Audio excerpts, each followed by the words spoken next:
channel. Today I'm going to be talking about the cost of living in Canggu, Bali in 2024. Before I traveled here, I found these videos super helpful. It kind of broke down the accommodations, the transportation, and the food costs, which again I found very helpful. So I wanted to repay the favor and let you guys know how much we spent as a couple in Canggu in 2024. Now where we stayed, we were about 15 minutes or so from the La Brisa or Canggu beach area. So we were a little further this way. We were closer to the Nirvana gym area. I did this on purpose, A, because we wanted to be close to a nice gym, but also B, I didn't want to be right in the heart of Canggu. I didn't want all the traffic, all the noise and everything. I still found that it was actually a really great area. They still had everything we needed, lots of restaurants, nice gym, and we had that quiet that we were looking for.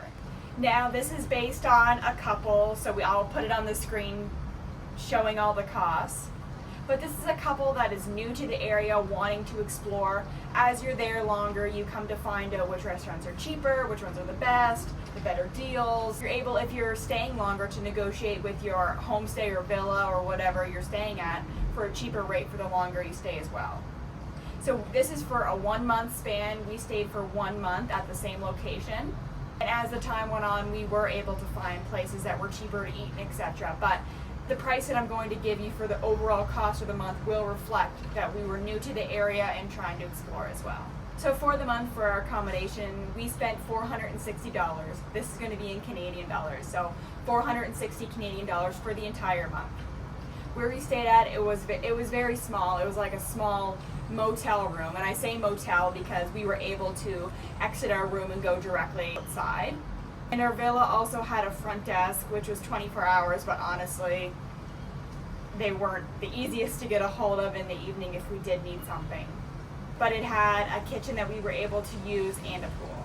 One thing I wish this place did have was a fridge inside of your room because, again, to be honest, the place that we stayed, I don't think they kept it as clean as it should have been. For the fridges, it's super important to have a clean kitchen, otherwise people aren't going to want to use it. Again, it was $460 for the entire month, and they were giving discounts because we did stay the full month duration. So food, again, it's going to vary. I eat a lot differently than my boyfriend. My boyfriend does Muay Thai training, and he goes to the gym much more than me, so he's much more health-oriented, protein-oriented than myself. This is based on 3 meals a day or 2 big meals plus a snack or plus snacks. We didn't always eat breakfast. It depended if we were going to the gym or what the plan was. There was no meal included with our accommodation. So before we came to Bali, I had kind of estimated that it would be around $20 per person per day, and I think we just went just over that. So I said around, I think it was like $22.50 per person per day for food. So that brings the monthly total to $1,350 budgeted for food for the couple, or $675 per person. So again, I thought we were going to be eating more street food, local food, some cheap eat sort of thing, but unfortunately we did both get very sick with Bali belly, and that kind of, set the tone for the duration of our trip in Bali. We didn't really feel comfortable going to those street vendors or night markets, so we did end up eating a lot more at restaurants, so that does add up over time, and we did use Grab a lot, which of course is a delivery fee as well. So while we were in Bali, we honestly probably got Grab every day, probably for lunch. And then we would also go out to dinner most nights or Grab. So we didn't really get any cheap eats in Bali. The deals on Grab were still good, and some restaurants were reasonably priced. But again, we were new to the area, we weren't really sure where to go. So we went out to some more expensive meals. It would have been $40 to $50 per person. So right there, that's a huge chunk of your budget.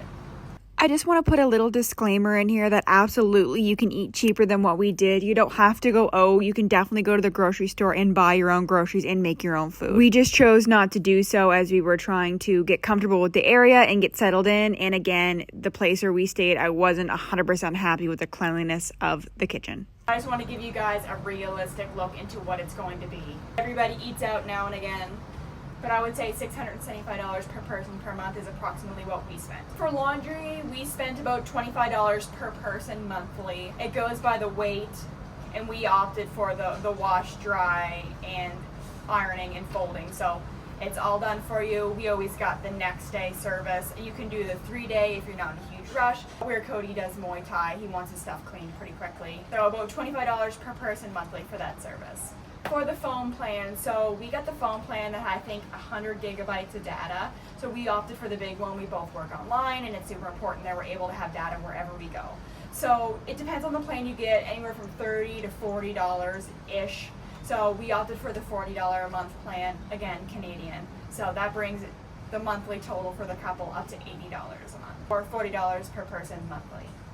Okay, transportation. So it all depends on how you want to go around Bali. Do you want to go by car? Do you want to go by scooter? And honestly, it took us almost a full month to be fully comfortable, to be able to even try the scooter. Bali's very busy, especially in the Canggu area. Canggu is chaotic. If you have no experience driving a bike, I do not recommend it unless you go get a lesson. So Cody had no prior experience. He went and paid $50, had a 2-hour lesson. They came to pick him up at the villa. They took him to a road that wasn't busy at all and let him drive, taught him the rules of the road, so I highly recommend that. For us, we honestly used Grab a lot and Gojek to get around, and we mostly use cars. So that is going to reflect in the price again. But I did divide it up. So if you do take a scooter, it's about $1.25 Canadian for a ride per person. We only did one person on the scooter. Some people crammed too, but we didn't want to go that way. So about $1.25 per person to get around the Canggu area. Now if you're going super far, obviously it's going to be more, but on average our pricing was $1.25 per person. If you want to get a car, you're looking at about $5 Canadian for the car. Of course, both of you guys can go in there. So if you use a car mostly like we did, we would say that your budget would increase by $150 per month for the couple, or $75 per person for the month. Again, it's going to depend on how much you travel, how much you can walk, etc. If you use a scooter, it brings your monthly budget down to $75 for the couple, or approximately $35 Canadian per person per month. Of course, there's the option again of renting your own scooter if that's something you want to do and you feel comfortable with. I think it was $100,000 per day for the bikes. Again, it's going to vary how long you're renting them for, where you're renting them from. There's a lot of factors that go into it. And you also had to fill it with fuel. So, I mean, if you're going to a lot of places and you want full control of hopping on and off of your bike and want to make it easy, then that would be great. But for $1.25 per person, so $2.25 every time we want to get on our bike, and we're only using the bike a couple times a day, it didn't really make sense for us to rent a scooter for an extended period of time. We did it for 2 days just to have the experience, but honestly it worked out cheaper for us because we were able to walk a lot of places that we were going to, which is great about Canggu because you can walk to a lot of places. So if you're going there long term, maybe see the places that you want to go first and try to determine which ones are in walking distance and which ones you would have to take a scooter or a car to before you make the decision if you want to rent a bike. So for the gym membership, we went a little bougie. We went to Nirvana Gym. I absolutely loved it. They have a great gym facility there. They have a relaxation section that has like the pools and the cold plunges and the saunas, and then they have a great gym facility and also classes. So the one that we got did not include the classes because I work out with Cody. So ours was $210 Canadian per person per month, so $420 for the couple monthly. It's cheaper the longer you go. They had a 12-week package as well, but we only wanted the 4 weeks because we weren't sure how long we were going to be in the area.